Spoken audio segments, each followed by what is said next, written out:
So as we all know, my name is Hanish. I am from Hyderabad, and I have been doing meditation for the past 12 years. And I have experienced immense benefits through meditation. And one of the most common benefit everyone would achieve if they become a meditator is a peace of mind, a clarity of thought, and also a health that is completely holistic.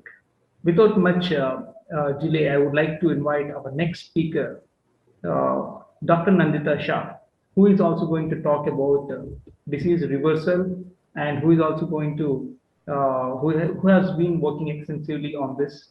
And I just want to tell a few words about Dr. Nandita Shah. She's the founder of SHARAN, an organization devoted to disease reversal through food and also to building a culture of health. So she's a medical professional and she believes that each of us can be our own best doctor most of the time. Dr. Nandita Shah works around the lifestyle diseases like diabetes, hypertension, heart disease, obesity, hormonal problems, and even some forms of cancer and autoimmune diseases, which are very much prevalent in today's world. All this which she has learned through her practice, they can be simply reversed just by changing our lifestyle. So I cordially invite Dr. Nandita Shah to kindly speak on her topic, how lifestyle diseases and climate change can be reversed, what each of us can do to make it happen. So let us give a big round of applause online and welcome her. Thank you, Hanish, and thank you, all of you who are here. I'm really glad to be here and speaking to you today. And I just want to say that whatever we've heard so far was really inspiring. I thought actually, Kalpana ji, that you have done so much, and I think along the way you have learned how to change hearts and minds, and I'm sure that all of you have, including Ricky and people from Smaran, and I'm just so I thank Patriji and Parinita and all of you for inviting me. And I hope that, every connection that we have with each other will help not just us, but everyone else change hearts and minds, and maybe we'll have a better environment and world in the future. So I'm the founder of SHARAN, and SHARAN stands for Sanctuary for Health and Reconnection to Animals and Nature. And what has health got to do with animals and nature and environment after all?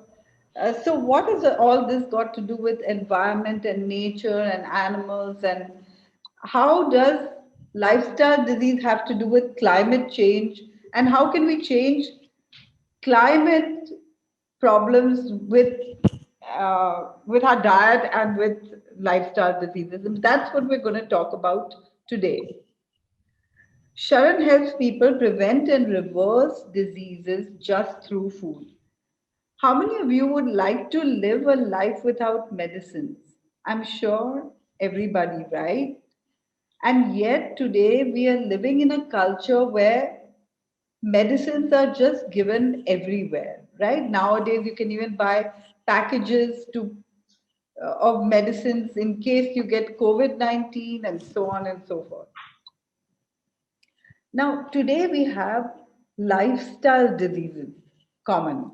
Lifestyle diseases like obesity and diabetes and hypertension and heart disease and cancers and kidney disease and autoimmune disorders and asthma and upper respiratory tract infections. And these have become so common that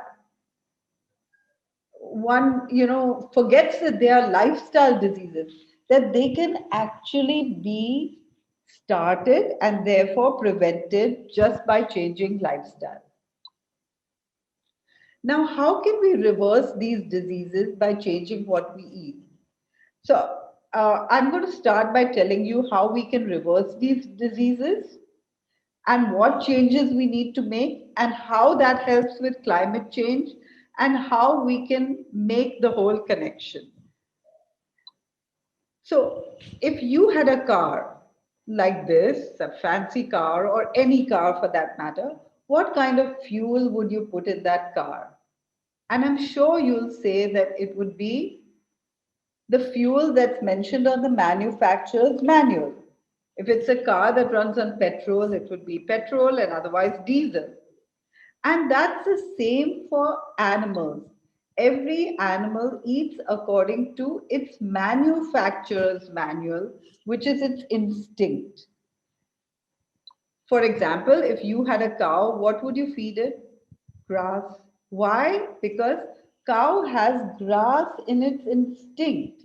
And if you had a lion, you would feed it meat because even if you go to Africa and a lioness is there with her cubs in the grassland, the cubs will not go for the grass because they know that they have to wait for their mother to bring them a kill. This is instinctive. Now, when it comes to us, we've been taught we eat according to our culture, our society, and advertisements rather than according to our instincts. So, right now, let's take a moment to look at our instincts. Imagine if you were on a farm or an orchard and you saw fruits and vegetables like this. What do you feel like doing? I'm sure most of you will say pluck and eat, right? This is instinctive. And so fruits and vegetables are instinctively our food. But if you see a chicken walk by, or a goat, or a cow, does your mouth water? And since many of you, as I already heard, are vegetarians, the obvious answer is no. But even if you're not vegetarian, the chances are that your answer is no. Because nobody's mouth waters when they see these animals walk by, right? No human being's mouth waters. Whose mouth would water if they saw a chicken walk by? Maybe a fox or a dog. Why? Because a dog or fox can pounce on that chicken, tear it apart, and eat it whole. That means skin, bones, beak, claws, everything. That's why there's so many animal lovers that go to chicken shops at night and pick up all the scraps that humans don't eat and feed it to dogs. Because a dog can eat the chicken whole. And similarly, a goat or a cow might be lion food, but it's not our food. Yet, if someone's non vegetarian and they see a plate like this, they might feel, they might salivate just because this is conditioning. They have been conditioned to eat this since a young age. We are all being conditioned all the time. But the foods perfect for us are the foods that we are instinctively attracted to. These are the foods that nature or God designed for us. And if you look at the teeth of carnivores and then look at the teeth of herbivores and then look at the teeth of true omnivores, and now if we look at our own teeth, it's very, very clear that we aren't the omnivores we thought we were. Now, if we live according to nature, many things get sorted out in in nature and the environment by themselves, and that's what we're going to see today. But before we get there, you know, we already know that vegetarians and non-vegetarians get the same diseases: diabetes, hypertension, heart disease, obesity, cancers, autoimmune diseases, asthma, and upper respiratory tract infections. Nobody is spared of these. And that's because milk and meat have the same properties: high protein, high fat, and no fiber. So, when we consume milk, when a non vegetarian goes out for dinner, they are likely to order chicken, say. But when a vegetarian goes out for dinner, what are they likely to order? Paneer, right? Now, paneer and chicken are the same in our body. Now, if we think about it, by nature's laws, every mammal produces milk only for its young. Just as dog's milk is for puppies or cat's milk is for kittens, cow's milk is for cows. Yet, We truly believe that milk is one of the best food for us and our children just because of our conditioning, our societal conditioning, and of course, advertisements. I often tell people that if you want to know what to eat and what not to eat, advertisements are very expensive. Nobody's going to spend money advertising something that we already know, right? And therefore, nobody spends money advertising carrots and cucumbers and apples and oranges.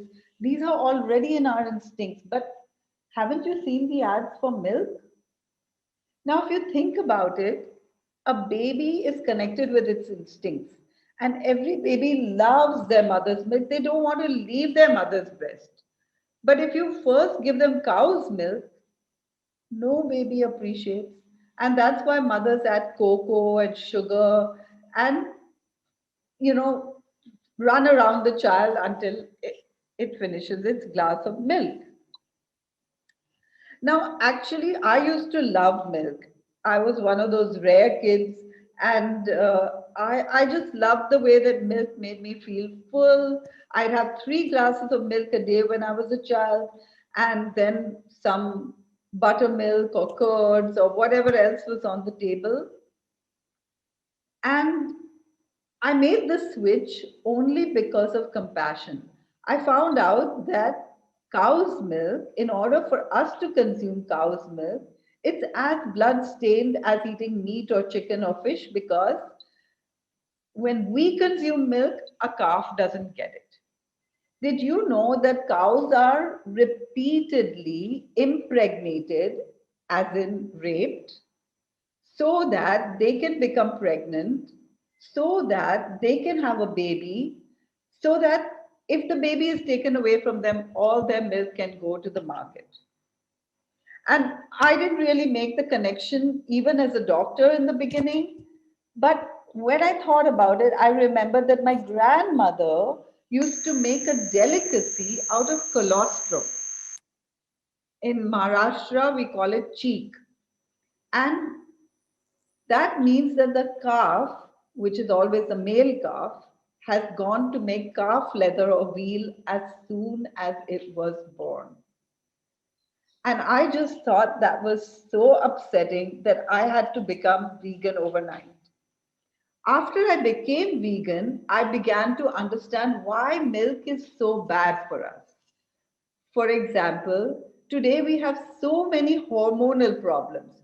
Like diabetes is a hormonal problem because insulin is a hormone, and hypothyroidism and PCOD. And India was a country of overfertility, and now we have infertility clinics everywhere, and early puberty, and breast cancer and prostate cancer are hormone dependent cancers, and prostate enlargement.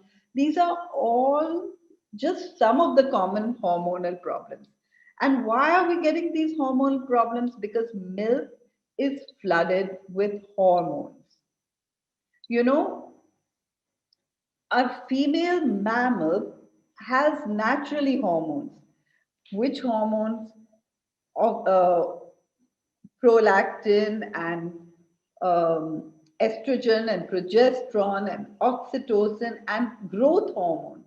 Growth hormone is very important because it makes the baby calf grow to full size in just 18 months.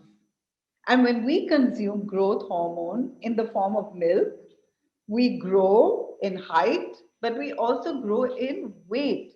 And that's why we have such a big problem of obesity. And then, did you know that milk contains pus? Why pus?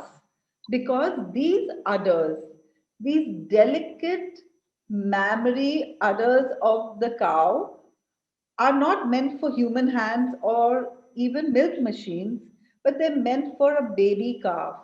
And so when we try to extract the milk at high speed, invariably the udders are indurated and injured, and there's pus formation which is found in the milk. In fact, in certain countries, there's a limit on how much pus there can be in every glass of milk. But nobody looks at that anymore because milk is just flooded with pus. In fact, the limit was 7 drops of pus in 1 glass of milk, but now we are not managing to keep to that level at all. And so nobody counts it just because if we count it, we can't drink any milk. And in order to control this pus formation, antibiotics are added to the food that is fed to the cow. So the ready-made food that you get contains antibiotics. Cows consume antibiotics every day, which means that there's antibiotics in the milk. And that's why there's so much antibiotic resistance as well. And um, when we consume this milk, like when a mother is feeding her baby, she's asked not to take medicines because there's medicines in the milk. But now we're consuming antibiotics every day. Did you know that 80% of the antibiotics produced in the world are fed to animals in our food chain? 80%. That means when you consume dairy, you're consuming antibiotics every day. So those people who don't like to take medicines, if you're vegetarian or of course non-vegetarian, you are consuming antibiotics with your meals. And then have you seen those milk cans? They're either aluminum, which is also very bad for health and causes Parkinson's, or plastic, which is another bad thing. The milk is in these containers and they're sent around India, which is a hot country, without refrigeration. So how is it that the milk doesn't go bad? Because urea, which is a fertilizer, is added to the milk so that it doesn't spoil. And in the olden times, earthworms were added. Now, urea is harmful, it's actually toxic to our kidneys. And today we have so many cases of chronic kidney disease. And then there's a concentration of pesticides. Why? Because a cow has to eat 12 kilos of grain over a time to produce 1 liter of milk. So all the pesticides in those 12 kilos of grain are in the milk. So we are consuming hormones, pus, antibiotics, urea, and pesticides with every glass of milk. And that's not all. There's the effect of homogenization, which is breaking down the fat molecules so that it doesn't separate on top. And that makes it easier to imbibe by our body. And so we get even fatter. And pasteurization, which is heating the milk to a high temperature, which is good because it kills all the bacteria, but which is bad because it doesn't kill certain bacteria like tubercle bacteria, and also it destroys nutrients. And then you all must have seen, this kind of image where animals, because there's not enough food in our country to feed our human population, the animals are eating at garbage, at garbage dumps.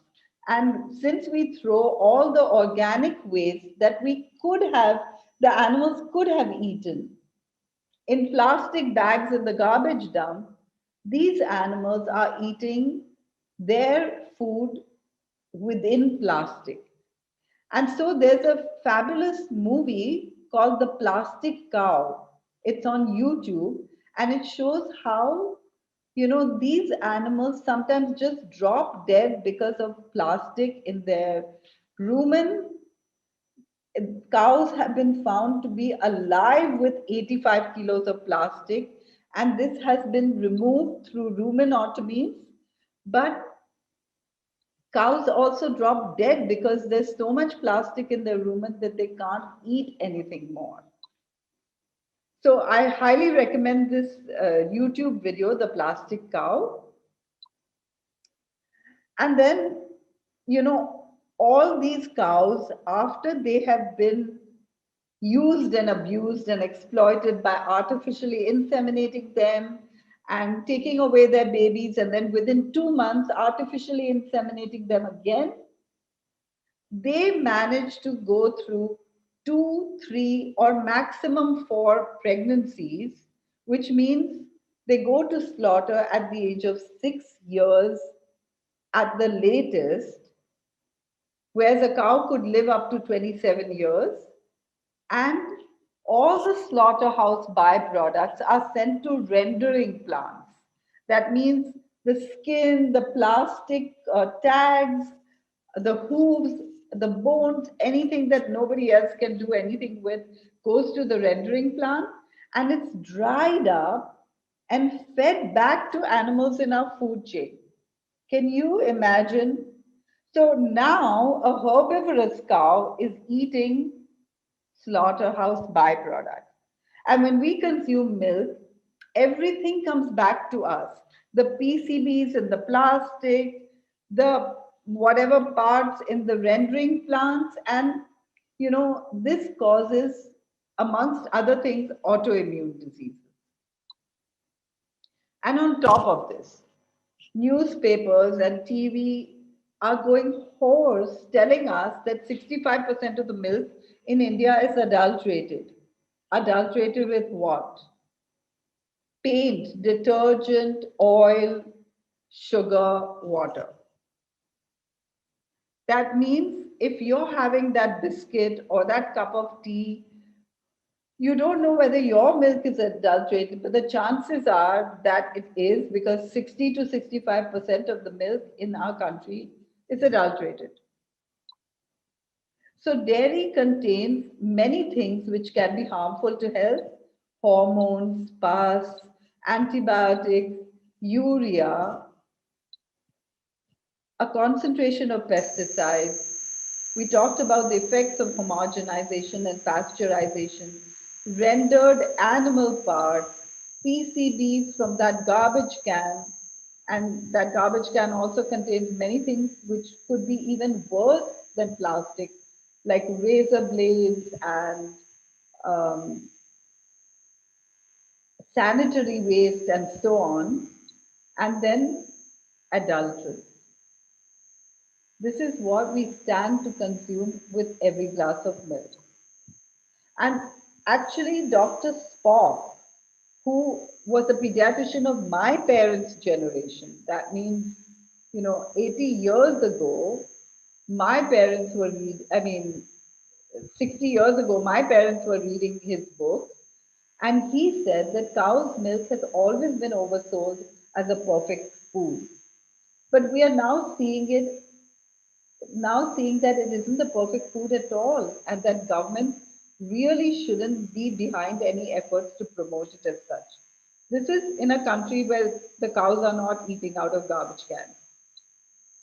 Cow's milk has become a point of controversy amongst doctors and nutritionists, and so on. But conditioning is much more prevalent than knowledge, and therefore we still consume more and more milk just because of our conditioning. Now, what are the alternatives to dairy? You could have rice milk or almond milk or coconut milk or soy milk, but it's very important to remember that if we are not infants, nature never meant us to have milk. So if you don't have any of these milks, it's not a problem. But if you'd like to, it's not a problem either. And if you can't make it at home, which doesn't take more than 5 minutes, then you can buy ready-made alternatives in India easily. All kinds of ready-made alternatives. And I saw some people from Toronto, and you can buy even more kinds of alternative plant-based milk all over the world. And dairy products can also be replaced. And now India has its own brand of dairy-free yogurt, many brands actually. And if you're abroad, you can get it as well. Replace paneer.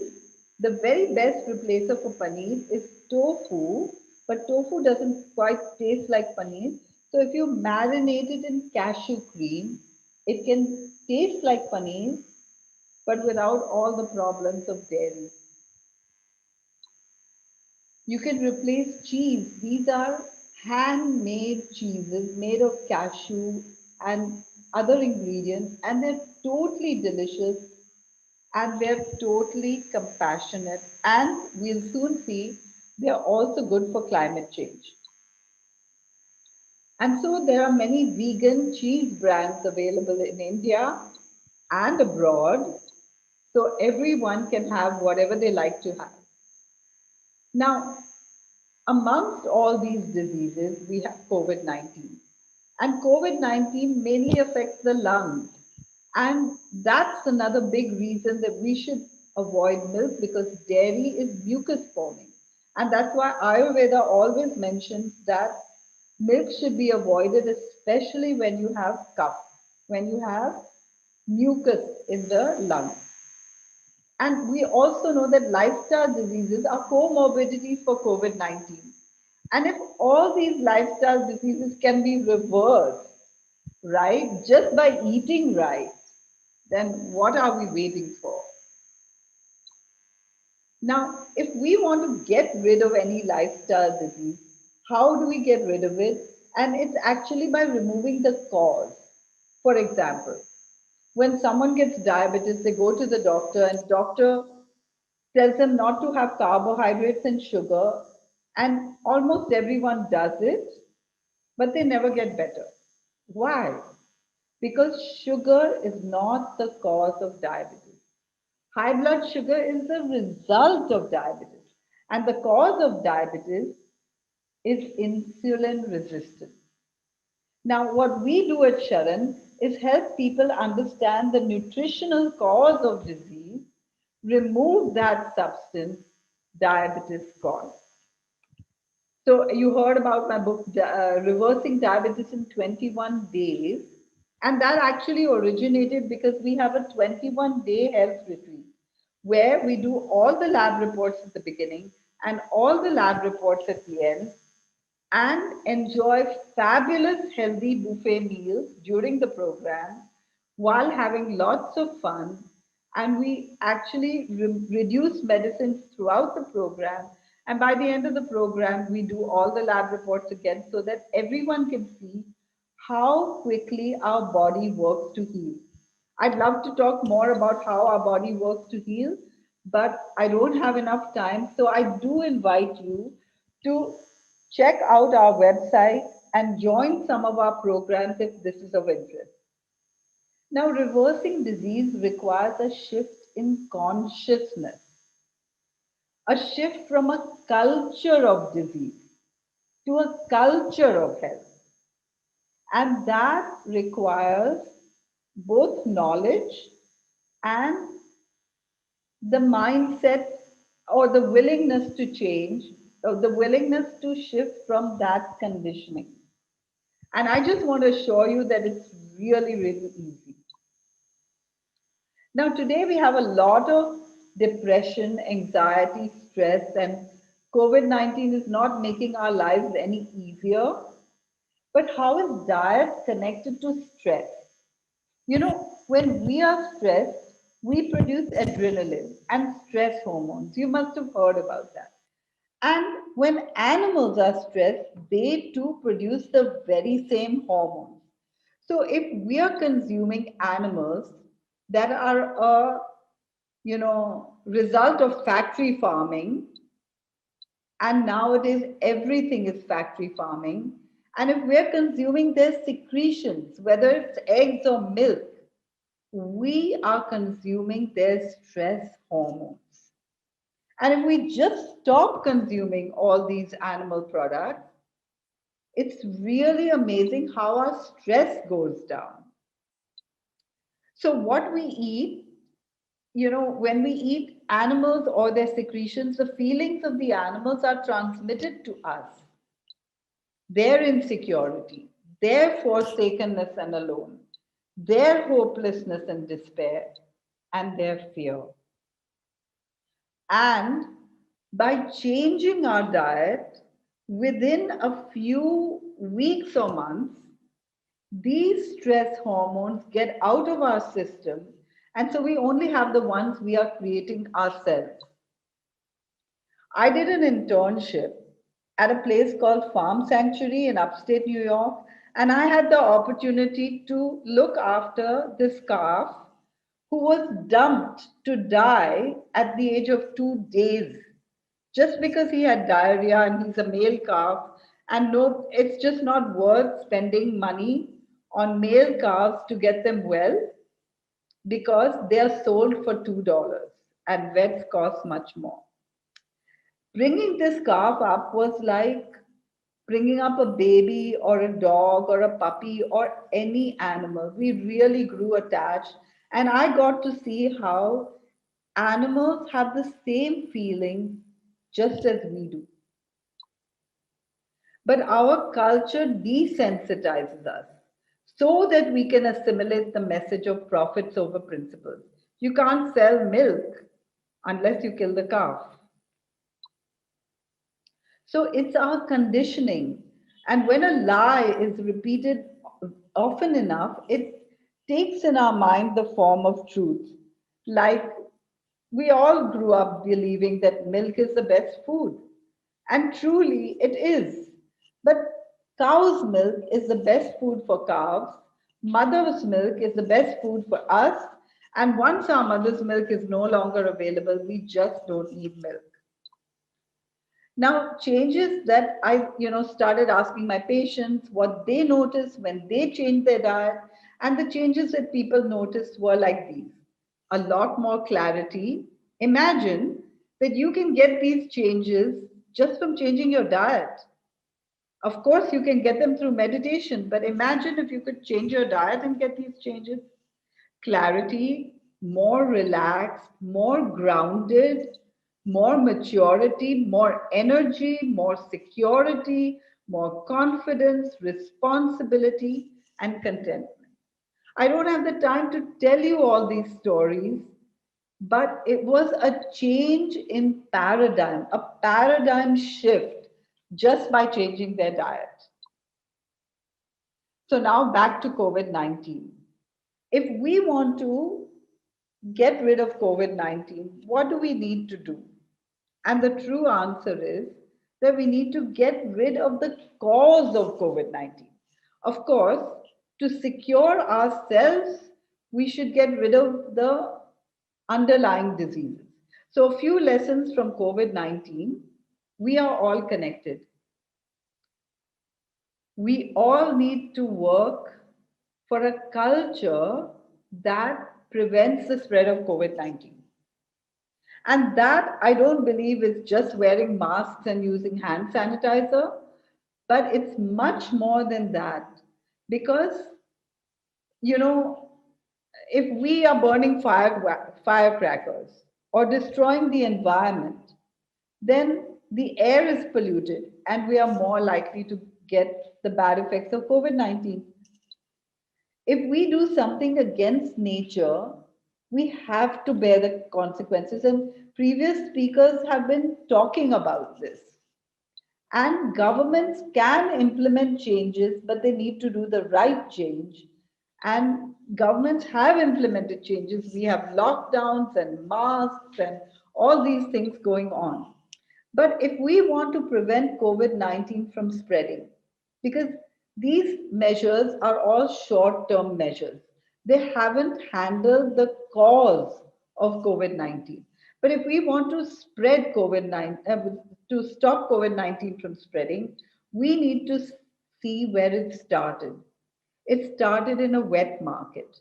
And wet markets aren't only in China, they're also in India, right? And every open air slaughterhouse is a wet market. And slaughterhouses themselves are places where COVID 19 spread very fast. Meat packing units were places where COVID 19 spread very fast. Zoos were also places where COVID 19 spread because animals are kept in close confinement. And mink farms were another huge place where COVID 19 spread because Minks are kept in confinement, and when we're kept in confinement, our immunity doesn't improve. And of course, COVID-19 spread where there were huge crowds, right?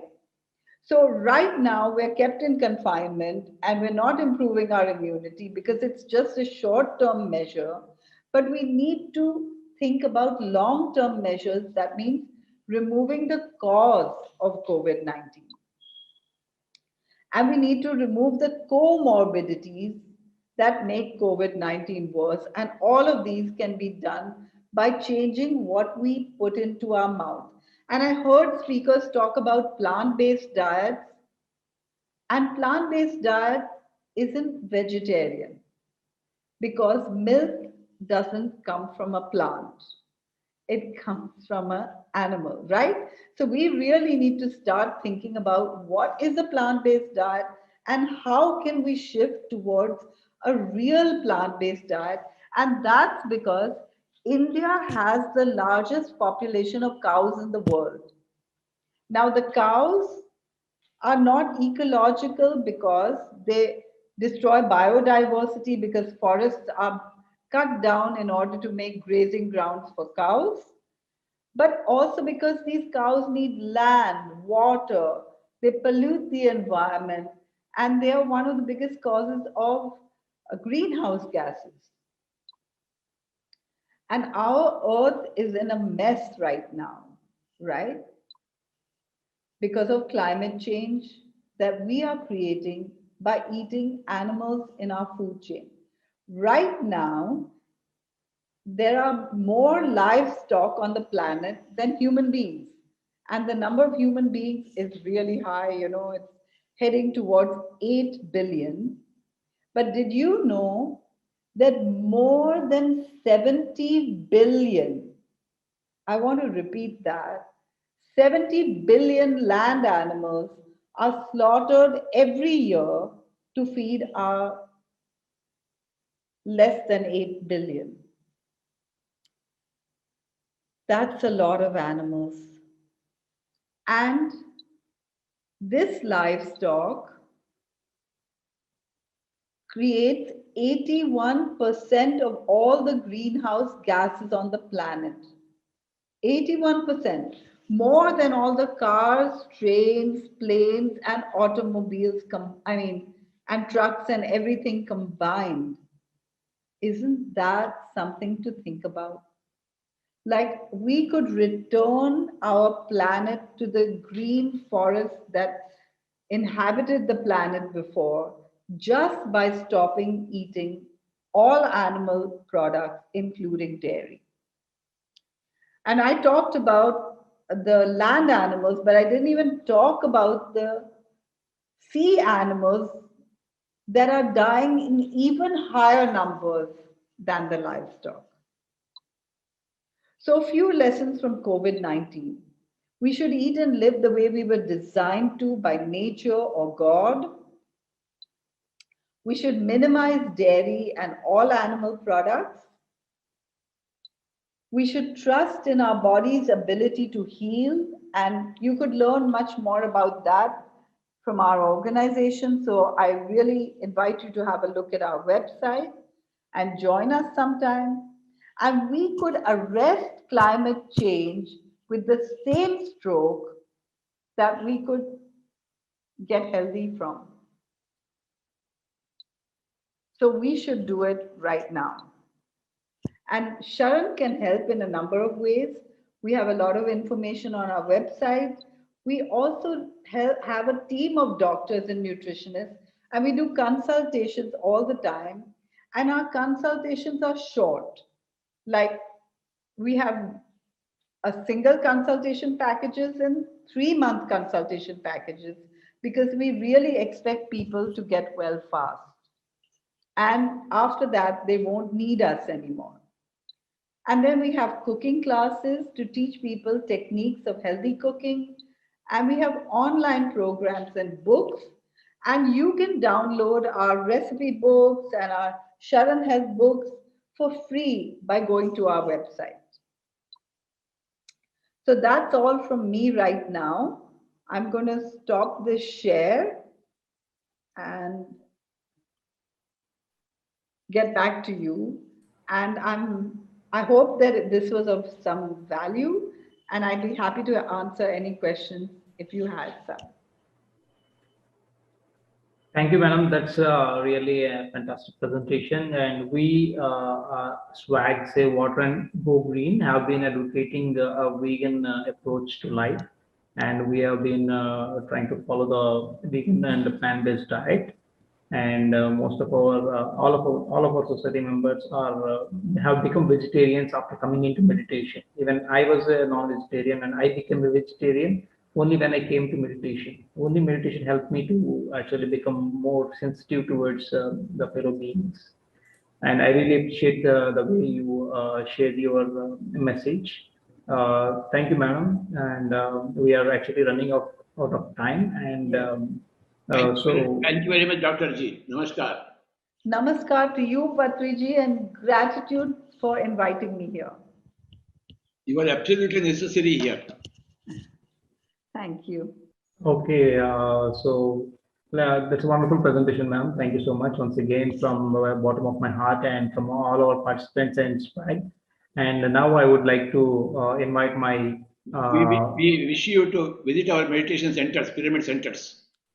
Yes, it's been on my mind, and actually some of our programs have occurred at your center in Bangalore. Wow. Where? So I wasn't there, but Nidhi Nahata of Just Be, do you know her? I don't know if you were there, but there was some big program and she was a part of it. Yeah.